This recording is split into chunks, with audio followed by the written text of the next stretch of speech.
Get my sip on. Okay, so I'm just gonna let a few people get in here. I've got, I think, an excellent mythological breakdown for us today. Something that I don't think a lot of people have taken a look at. So, of course, that's the lane that I want to work in. Right? Is 100% that. And today I'm gonna introduce something that I don't know. Maybe someone's taking some chops at, but I haven't seen anyone going hard on this. And this is what I like to call the twisted bloodline.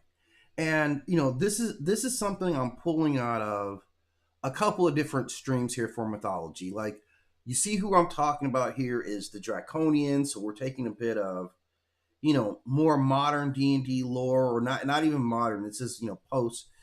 So this is from the Dragonlance series. So we're talking probably, I don't know, the late 80s until the early 2000s might have been like the heyday for this particular series. Right? I need a haircut.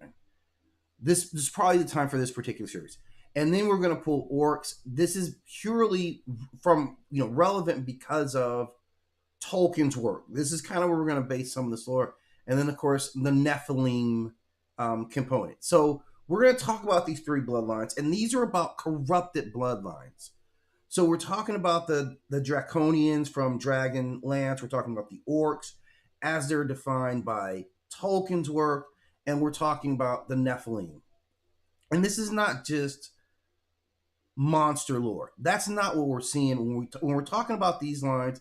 This is not just how monsters get created. This is far darker than that. This is far more insidious than that, because what we're looking at is a complete line, a generation, future generations, absolutely affected by some level of corruptions. In these three, we're looking at a couple of ways that this goes down. We're talking like genetic manipulation. Like, these things are so distant from what they originally were that's the power in that, right? Like, an orc didn't start off as an orc. That's the point that we're getting at. Orcs aren't a thing. Orcs are a corruption of elves, okay? Draconians were not a thing. They did not exist on their own, right? They are when you mutate dragons. So I'm going to talk about each of these, but I kind of wanted to lay out why this is such a specific thing. Why this is very different. Like, these creatures are very different than what we're used to seeing as monsters. Like, we're used to, like, oh, those are all Loki's kids and they're all monsters, or whatever, whoever was the protagonist, like the parent in that. We're used to were monsters like Tiamat. So, so previous mythology, and this is important, right? Because we're just talking about mythology.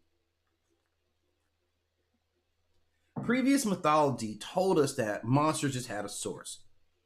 And that's just what you were. And there was never a reason to think about the monsters.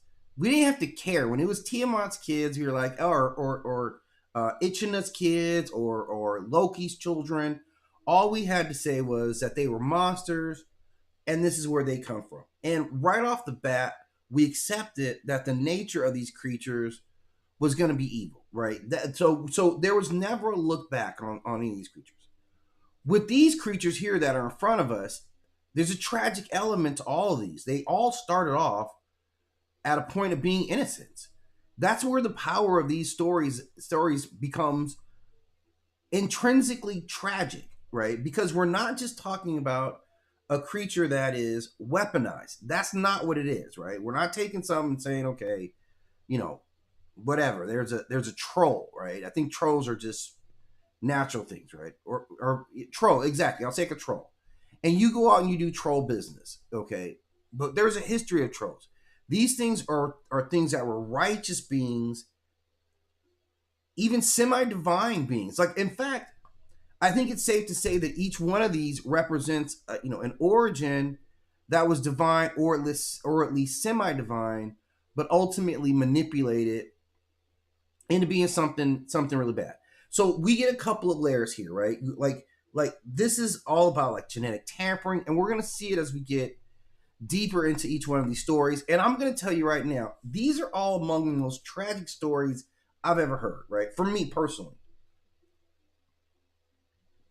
And I be reading a lot, right? You guys know I stay up in my read game, right? I'm all about storytelling. I'm always listening to stories. These are three of the most tragic stories if I run the whole timeline out and you see. So this is genetic tampering. This is hybrid beings. These are fallen forces. These are like the cosmic hierarchy kind of breaking down, right? That's essentially what it is. It's our cosmic hierarchy gets dissolved. And we have to figure out pathways to it. So this is kind of where we get into it, or I'm going to get into the individual of these again, right? Like how these stories actually lay out what they mean and how messed up these stories are, right? So we're going to start off. I can get this right. I got to figure out another place to put my mic, my camera, because let me see. Come on. Okay, there we go. Okay, so the first group I'm going to talk about is the Draconians, right? And so let's talk about the Draconians first. Why I even went to this series? Now, this comes from an old series. At this point, we can call Dragonlance an old series because there hasn't been any iterations of this series. But this is a very impactful series for a lot of us who were like Dungeons and Dragons adjacent, like very strong fantasy series. This, of course, is written by Margaret Weiss, Tracy Hickman, Dragonlance. Beautiful, well done series. Well done in terms of like what they contributed mythologically. I got to give it up to them, man. I rode with these guys in this series from like junior high school. I don't know, man. Pretty deep. I feel like early college, I was still kind of messing with the stuff enough where I had like a box set of their stuff, right? And when the movie came out, they did an animated film you guys may have seen. I was one of the few people, and I say few people, that were actually excited about it and completely underwhelmed by it at the same time. So a profound series, and I think if she ever can get a resurgence, right now, it'd be very important because I feel like in a lot of ways we should talk about her in the same way that we talk about, or them, those two ladies, in the same way that we talk about other world building minds, because they did an exceptional job. So they have this full world, and part of the things they have this cosmic balance in this separate world. And I have to give you the structure of it to make all this make sense. And they borrow a lot of elements from what I would say is traditional Dungeons and Dragons in the formation of how they do like their mythological crew. Like a lot of what they do is a staple for Dungeons and Dragons. Really, if we look for, like you had the fighter, like the crew was always like kind of an elf leader or ranger type, right? It's always kind of up front. You have a knight and you have like a warrior, right? Those are always a staple. You have a wizard who is a staple, right? You have a healer who is a staple, right? So you have at least those five characters. You always have some type of thief, like what we see with Bilbo Baggins. They represent it in a species that's just identified in different ways. Just a little, they're not hobbits, but they're very kind of similar.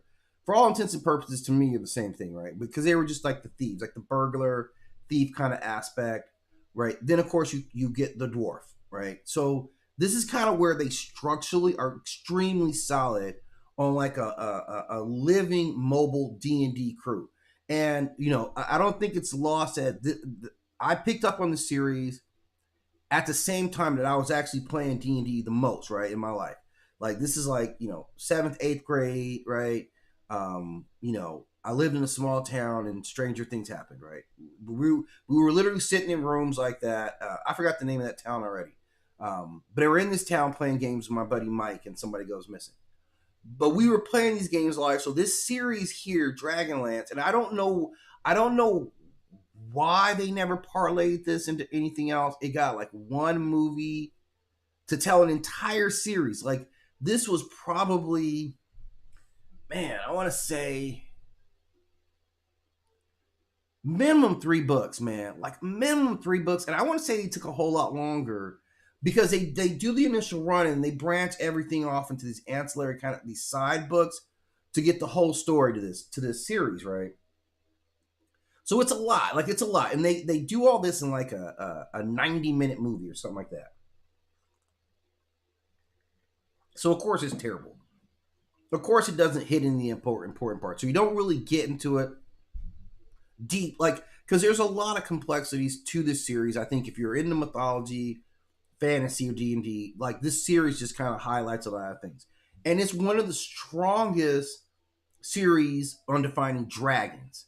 Right, this is where I will give her extreme props for her take on dragons. Right, and guys, I know nobody reads all the fantasy stuff, so I don't know necessarily where you guys are drawing your dragon, identity from. It may be different than mine, and I'm willing to accept all that, right? But I do want to say that in this stance, this was a major contributor, just in how we view dragons. This is an absolute major contributor to that overall landscape, and it needs to be recognized. And you know what? Give me 1 sec, guys. I gotta check one thing real quick.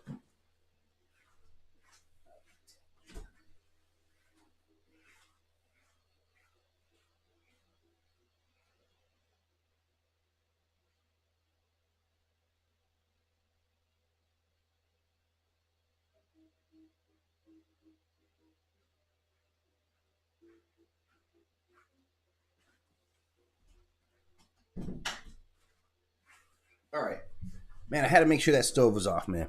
Thanks for hanging in there with me. It's one of the things, man. Your boy's cooking too, right? By the way, but I cooked everything already. I did all my cooking in advance, so now I can just chill out, talk about this stuff, and then go grub. Like I'm totally your boy's on a healthy thing. I got up and ran this morning, right? That's real, right? So this is where I'm at. So back to this series. So the way in which I regard Dragonlance is with the same level that I regard Tolkien. To be perfectly honest, I feel like she's structural to the culture, and I know there's some other books.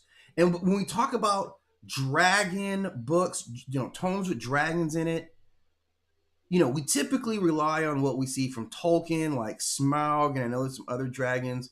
Although I never read about any other dragons in that series, so I don't know any other dragons in that series outside of Smaug, right? I know we kind of rely on that. We also look at who else did dragons a lot. Obviously Game of Thrones, like right, George R. Martin's work on dragons is very powerful, and he really gets into dragons. The difference that what Dragonlance gives us is dragons and magic. Dragons and magic, and I think a level of intelligence out of dragons. It's important because scale wise, like obviously Smaug is a very intelligent dragon, right? But the Game of Thrones dragons didn't move like that. They didn't move with. I feel like they were more just kind of brutal. At any rate, Margaret Rice, Tracy Hickman, they give us this like very beautiful telling of dragons, I think deeper than anyone else. They divide dragons up. Dragons have this wide range of types that has different intelligence and also different like character, like physical characteristics. There's snow dragons, the dragons that shoot lightning, the dragons who shoot gases. So dragons themselves are evolving, and even as far as they're, dragons, even within this organization, this because basically this goddess who comes back, who does this, right? Who launches this war, and she's got her dragons who are all evil dragons, and they're all by color. Like I think all the red dragons are evil, like red, like it's like the regular colors, red, blue, green. These guys are all evil. It's like the metallic dragons. These are the nice ones here. These are the guys who are going to be all righteous. So they draw it along those lines, and it's just it's a well written. I mean, you can just imagine the imagery, like dragon armies fighting, and this. I'm telling you, I don't think anyone. And again, if you guys are going to suggest something or throw something at me, I'd be down to check it out. Just in my body of research, this is one of the best like dragon representations of all time, which leads us into the story here. So their dragon culture and nature, I'd say, is really kind of built on Tiamat. Like I feel like they steal some things out of like Sumerian mythology with this main character who's this main nemesis who is herself a dragon being. So she's the queen of darkness, right? And she's not just like chaotic destroyer. She is very like strategic. Like, so she's just very strategic, very seductive, very patient.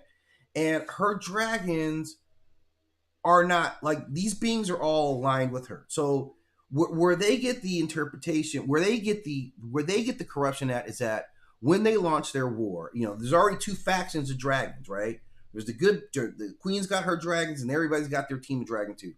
So to get leverage over these dragons, she finds all their nest of eggs, find like their clutch of eggs, and basically says like, "We got your eggs." They kidnap all the eggs and like, "Okay, we're about to launch a war, and you guys aren't going to do anything about it, right?"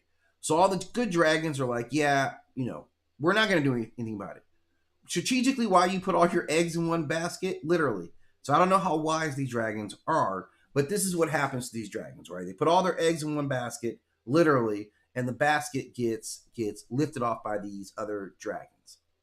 And the whole point is that we're not gonna stop you guys when you launch your war, so that our dragon babies will be safe. That's what they think, and that's what they go along with. But in an absolutely insidious, absolutely just off the charts evil act, they perform dark magic on these dragon eggs and take them from being these chromatic, gold, silver, platinum dragons that they were supposed to be, to these creatures here, right? So they're no longer dragons. They're almost humanoid creatures. They're called Draconians at this point. And you can see they still have wings. Like, there's an actual dragon in the back. Like, you can see there's a real dragons in the back. These guys are like, they have wings, but they're humanoid. Everything else about them is humanoid, right? And they're foul creatures. Like, they're very foul creatures. They're almost born, full size, and they become the foot soldiers for this Dark Queen. This is why it's insidious, because the other dragons realize this. They realize what has happened to their kids, right? Their sacred womb. This is pure corruption. And it seems like, man, there's thousands and thousands of these eggs. So I don't know how many, I don't know if they're getting like, maybe you split them in half, you get like 2 kids out of 1 egg. I don't know. Because there's thousands of these things. And like, why would these dragons have all these eggs that were just laying around, right? Whatever, that's their business. That's their gestation periods. So in terms of like, this is purely like dark magic that does this. So they become these engineered creatures. They're twisted. They are not ancient overlords. These are manufactured warriors. And they become your principal adversaries. They take good eggs and they corrupt them through dark magic. And that is where you get Draconians. Just think about that. That's the power of this written word. And again, this is developing mythology. I don't know if more people have gotten into it. It's an amazing story. But what they've done is they've taken their potential, not just potential of a peon regular creature like myself. This is going to be a dragon, a creature who might live for thousands of years or hundreds of thousands of years, who may soar beyond the cosmos. This is a higher level or closeness to divinity. I think in this world, this is as close to divinity as they actually get, right? Like, you can be an actual god, but they're right there. And so now they've been weaponized. They've been turned into something that is alien to their nature. And they're not just humanoid creature, man. Like, they're strong, they're still smart, they have their wings so they can glide. And when they die, this is where they get really, really off the hook. This is like some true corruption that takes it over the edge. When they die, they do something to kill you. It can be various, like there's various different types. This is how specialized the breeding was. The first models that they came out with, their basic infantry, these were like, if you stab them, right? There's a lot of sword fighting here. There's a lot of sword fighting, axe fighting, hand-to-hand fighting. If you stab them with your sword, they turn stone when they die. So it was a way for them to trap the weapon of their enemy. So if you successfully killed me, I got your sword. And we don't care. Like, our overlords were totally happy about that. And that progressed into other types of had a suicide mechanisms that were built into them, where not that they would you stab them and then like they got restored, but also they could explode, like they could turn into stone. I think they would explode, or they would release some type of vapor, all kinds of things. So they were heavily breeding. So they ultimately bred 5 levels of these Draconians, right? So it's a blending of like this dragon divinity. So you get this intelligence, this access to knowledge, and then you just desecrate it. You have these venomous assassins. You get some that are magic users because they're still able to leverage that side. You get some that are shapeshifters, and then you have these elite arcane leaders, right? And they all die differently. Every single one of them, you have a different death. So you have to know what they can even dissolve in acid.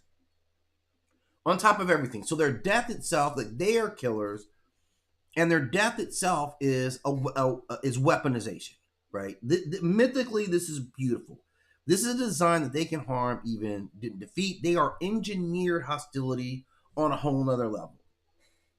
But the psychological part of it, right? This is where it's really jacked up, is that what they were supposed to represent, and we're going to talk about this for each of these groups. What you started off to represent and what you ended up as. This is the insidious nature of the corruption. This is how we're gonna balance out how deep these corruptions are. They were there to honor, to protect. They were lawful, good structure. That's what they were. The Draconians that were born from these eggs are now completely evil. It's not a creative mechanism, right? It's stealing from good. This is a form of being parasitic to potential. They take your potential, your next golden generation, and they turn that against you. That is particularly insidious because the writers, they do a brilliant job laying the series out. Like they really do. Like they really, really do. And I can't understand why they've been ignored. Like now when I go back and read their work, now I'm like, it's a little saccharine and sweet for me, man. Like really, they really get into these, descriptions about beauty, and I'm like, yeah, that's a little softer than what I would like. But the core structure, the structure of their mythology, extremely strong, right? I'm just telling you guys, like this is extremely strong mythology, and this kind of mirrors. So, but this corruption is at the very core of it. This is not just a minor thing. This corruption was a major plan. Because clearly they had figured out like the use of magic, like what they would have to do to make this happen. So this is what launches the War of the Lands, which is their main thrust. It kicks off over like a 3-book series, I believe. It may go deep, but I know it goes deeper. I think they do like the first one is a complete set, but then like they have additional, like after that this other stuff happens. So from this corruption, it's like very thematic, right? It's actually really well done, because the corruption happens through ritual. So this ritual is combining both magic, like this is an evil organization. This isn't some random. This is evil at scale, evil at mass scale. This is corporatized evil, right? Because it's well organized. They're moving at scale, and they do a great job. The eggs themselves. This is symbolic. This is the stolen future. This is stolen innocence. And then death becomes a weapon. And even in death, even in the mind, if you're facing this enemy, one, you may know that, man, that's actually a baby dragon, right? And by dragon years, they're still babies. I'm pretty sure I haven't seen any baby Draconians. I don't know if they had baby Draconians. It seemed like they came out of the womb ready to go to war, like how the Mordecai, when you hatch, you're ready to go. So we still have to look at them and say they're very young because dragons mature over hundreds of years before they mature. These are still 100% dragon babies. So we have to say, man, you're dragon babies. And you're so evil that you could kill me even after you're dead, right? That's how much hostility is wrapped up in you. Something that should be one of our protectors. You should be one of our main strengths. So from a psychological standpoint, it's a punishing blow right from the beginning. They really, really screw with the alignment of the total package right off the start, right? So this is a very powerful, it's a very tragic story when you look at, ultimately what happened to him, right? So I'm going to move on to the next one. Let's see if I can find my thumbnail to click you. Okay. So the next one we have to talk about gets us right into Tolkien's work, right? Again, foundational stuff. Like, I don't know if people wrote about orcs the way that Tolkien did before he did. I don't know that happened. I'm not sure that there is. If you've got something to correct me on that, please hit me up with it. Now, orcs are very similar in how they're created to these Draconians, right? Now, per the legend of, written by Tolkien, orcs are interpreted as elves captured by Morgoth. They were tortured and twisted into something that was degraded. So this is about breaking elves. This is different. It's a different mechanism that you use to create these. But what they are is ruined immortals. These were beings who were supposed to represent the light at the highest, that set the standard for like conduct in this world, and they were taken and reduced to fighting over spoiled meat, right? The worst of it, right? This is what the orcs were. And it's a very powerful mythology because these creatures are 100%, they're war-bred creatures. And they're later amplified. Like, we would see other belief systems or, myths get into it, like Warcraft, Warhammer. Like, they would be more refined in different ways. But I see this as like the core of it. So I go back to it. Even, you have some stories where, they devolve, they regress, right? But they are always defined by war. They are always strength with no culture. We don't see young orcs being reared. We don't see, bonding rituals. We don't see any of that. We don't see them training. We see them working and we see them at war. So there is no cultural component. There's no outside aspect of them. When they came from these creatures who were known for like their refined taste, their attachment to nature, their love and expressions of aesthetics, right? This is what we know, or elves by, like that. These are always the defined by how they ate, like their diets were a big part of them. And now they're eating maggoty meat. So this transition works on so many levels. It works on so many levels because we take creatures that, even for their purpose, with the purpose typically with the elves were this idea of communion with nature, whereas now the first thing we associate these orcs with is industrialization. So what Tolkien really showed us was that this twisting and torturing process was so powerful that he changed the very core of what they were.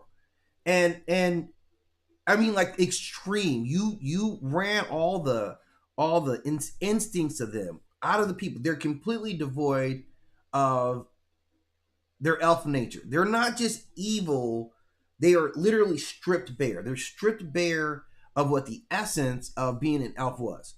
On profound levels, right? On profound levels. You could not even, not only did they physically change them, like they're like, how much did it torture you where you guys don't even look the same anymore? That's very powerful. I don't want to know what kind of, I don't want to actually know what you guys did, but it was very powerful. This Morgoth, like, Jesus Christ, man. Like, so you change an entire being into a completely different being for the purposes of war. And we see it now in their breeding, how they were implemented. That it's a very powerful, like, completely species altering type of event. Like what went down with the orcs, right? So very powerful stuff. This over here, right? So okay, so I got one more that I want to get into, and this one's I think is that's not what I wanted there, right?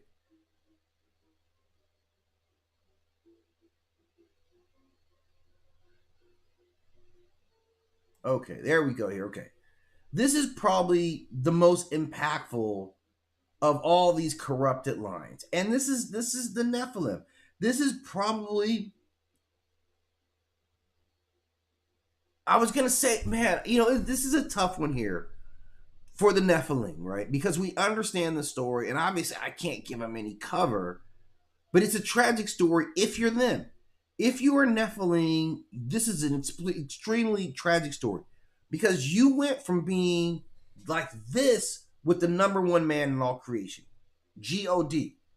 You guys were properly aligned, right? All you had to do was go do your job. This is all that you had to do was go do your job, right? And you couldn't do that. You couldn't not mix business and pleasure. So if you know the story of the Nephilim, and most of us do, which is why it's the last, it's the biggest, it's the most tragic, because this is a story from Genesis chapter 6. The sons of God went unto the daughters of men, and it's all downhill from there. Like, there's some good times, there's some really good times, and there's a whole lot of bad times. There's a whole lot of your entire line is obliterated from the planet. You are expelled for all eternity from the afterlife. The place already exists. This isn't like you got to sit there and like, yeah, you can't get into heaven. And you're like, I don't even know if I believe in heaven. Not only do you believe in heaven, you left some of your stuff up there. You went down to earth. They gave you a job and said, okay, we need you to go down to earth and like observe. Remember, these guys were divine creatures, right? They were divine creatures who came down to earth, the Watchers, and they had all these jobs. They immediately broke all the rules of God. The one guy who not to break the rules with. So they go down here and immediately see, daughters of men. And I understand. I completely understand. This is kind of weird that you guys left heaven, but the women here are better looking, right? And I'm just saying that I would have thought like an angel would be the most divine creature, but clearly not. Clearly not. Clearly, the girls in Atlanta are a lot better, or LA or Houston are a lot better, because all these like really restrained divine creature who moves with the utmost of all power, and you're right. You're not guessing. Your faith isn't leading you to guess. You move with 100% absolute certainty on all things regarding the afterlife. It's not a question of who God is. You know him. You have his number. You've been over to his house. He talked to you earlier today and told you guys to go down here. You're locked. Like you're on the payroll. You come to the Christmas parties every year, although they probably don't have those. But you would be invited to the Christmas party if they had one. And what your story ends up is you come down to earth and immediately you broke every single rule that they told you guys not to break. Immediately. So this is a story that, of course, is expanded in Enoch. And it's tragic. When you hear the story in the Enoch reading of it, you hear them lamenting what they did. It's not like they went out and broke all the rules and they were like, yeah, God, man, I don't care. I don't care. They were sad. They lamented. A lot of them begged. They wanted to come back home and they were denied that. And then, they're just grabbing, women left and right. They're just grabbing earth. Oh, you, and you, and you, and you too. Oh my God. There's so many. You're all of them you could carry. That was just it, right? Just as many as you could carry. And then they were having families, they were having children. So they were developing bonds with these women and they were creating children who we would call giants. This is the line. So the line at this point is now corrupted. Once they started, you guys weren't just corrupted. It wasn't the corruption when you walked, you were fired. At that point, when you left, you guys were fired. God didn't even destroy you. That's still how good he is, right? He still didn't even destroy you guys at that point in time. But once the divine line started mixing with the mortal line, your line itself was now contaminated. You get giants. Initially, these hybrids are giants. This is the story that you hear most of the time, is that these are giants. But over time, we start to hear that there is a whole segment of these beings that manifested monsters as well. These were not just, oh, here's an angel and this really hot chick from Alabama just had a baby. Let's go see it. Sometimes it didn't work out. I know it always sounds good. It always sounds good, like our baby daddy is an angel, but he's a divine creature, and this is a line that was not supposed to be crossed. This is a major boundary issue, right? Like this is like they said don't do this, and they put a warning label on it, and you did it anyway. Okay, this stuff happens a lot, right? Like the boundaries get mixed up, and that's what we got here. So this was even like the Nephilim, which is the line. The Nephilim is the corrupted line. This hybrid and these humans are the Nephilim, right? So they are this cursed line, and they had it good for a while. They were giants, or they were big, right? They were giants, and if you read going through the Bible, a lot of it is about killing off these giants. I don't know if you guys read it from this story from that standpoint, but a lot of the stories, like there's a reason David was fighting Goliath, because everyone's like, we got to get rid of these Nephilim. We got to get rid of these Nephilim, this corrupted line that's walking around. This is how much of a threat they were to this bloodline here, that it was a central focus of a major theology was rooting these guys out. Because they were running everything. They had brought in all this forbidden knowledge. So not only were they genetically a hybrid of like a human, a really attractive human woman, right? Like the best ones, because they only were going after the hot ones. No mediocres, okay? I'm just telling you, this is what they wrote down. No mediocres, all the best ones, right? So all the best looking human women and these angels were what was having babies. And they weren't just big, like they were big, they were giants. A lot of these guys are what we were calling heroes. The first heroes of like antiquity were these guys. Of course, they're stronger than everybody. Of course, you're faster than everybody, right? Your dad's an angel, right?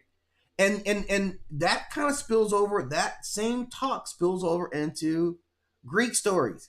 When you start talking about like the divine, the semi-divine, right? All those beings. Not every belief system does that. The most belief systems, you don't get to cross over and hybridize humans and divine creatures, not in any physical way. So that in itself, that's not everybody does that. It's a very specific belief systems, and I can't count too many beliefs that get it done like that. Like maybe the Norse, but I don't remember seeing a lot of that, right? I know, like I think Gaia is the mother of like Odin or Thor. Whatever. I'll have to look that one up, but I don't know if there's a lot of like, yeah, you're half gods. But you see, obviously, Greek mythology is full of that, and this is what the Nephilims ultimately were. They were this hybrid child. Sometimes it worked out, sometimes it didn't. You notice like Gilgamesh is 2/3 divine and 1/3 human, which how you got that, I don't even know. I don't even know how you got that, but they got it some kind of way. They figured some kind of way out to get it to that number. But again, he was a hybrid person. So we can say Sumerian, we can say Greek, we can say this early Abrahamic belief system also told us that you could be hybrid beings. The problem with that is that they were rapidly taking over and displacing the real, reason this planet was created in this belief system was the human line, like the line of Adam, right? So this is where God starts having a problem with it. And God is like, okay, like everybody here, all you kings, David, killed the giants, and I will reward you. Drive them out of your lands. Interestingly enough, like you hear here in the Americas, there would also be stories about driving out who? Giants. So at some point, giants were a problem on a global scale that everybody in antiquity had to deal with. Maybe it's these guys, maybe it's not, I don't know. But this is why their line now was viewed to be corrupted. And what did God do? He said, let's drive them out, which is why some people say we had the floods. Like the floods were to wash them away, right? A lot of us got caught up too, obviously. That's how you treat cancer sometimes, right? You kill a lot of good cells, right? Unfortunately, that's the downside of doing chemo, right? Kills cancer cells, kills all the good cells too. So this was a choice that was made, and clearly it's like, okay, well, we're gonna kill a bunch of people. We'll put Noah. Don't worry about it. Noah's gonna keep a few people around. They'll be all right. I don't think that's a good strategy, by the way, but that's what happened. And now we see that this is how bad this Nephilim system was. We had a tent the earth. We had to basically put a tent over and say, yeah, let's drive all these vermin out of here. And that was the Nephilim. So what we've seen three various lines of corruption. From the Nephilim, who were truly divine creatures who had a task here, that they were supposed to be in harmony. They were supposed to be the watchers, the divine beings, all the way to these base creatures who are essentially taking over the planet, kingship everywhere, and they're taking all the hot chicks. All of them are gone. Right? There's none of them left. This is what David was fighting for, man. This is why we had to fight back. These are the big guys who are part gods who are taking everything over from all the rest of you. They're eating all the food faster. So much in some of these places that's where they were forced to give offerings, right? And look, we were done with it. And then we also see it like through the Draconians early on. That same type of manipulation or destruction of a specific line for war purposes, and the Orcs being the same. So I think I've kind of laid out 3 pretty compelling arguments about like how this corruption works, or 3 timelines you can easily follow, and we can talk about later. So I know some of you guys are gonna listen to this. Maybe you'll check it out, make some comments later. But as always, drop them to me. Let me know what you think, and your feedback helps shape some of my other research going forward. So again, like I said, guys, I did cook today. I'm doing this live. I did cook today, man, and I think I did a really good job, man. Like I'm I'm letting it be known that I'm kind of working on my repertoire right now, man. Like everything, man. I even made a dessert along with it, man. So this is what I'm about to get into. I've been thinking about it this last 7 minutes of doing something. Like, yeah, I'm gonna grub as soon as I get out of here. And so now it's that time. So I appreciate you guys stopping in. As always, please hit that like and subscribe. Thank you for supporting the channel, and let's learn about mythology together. I'm here for your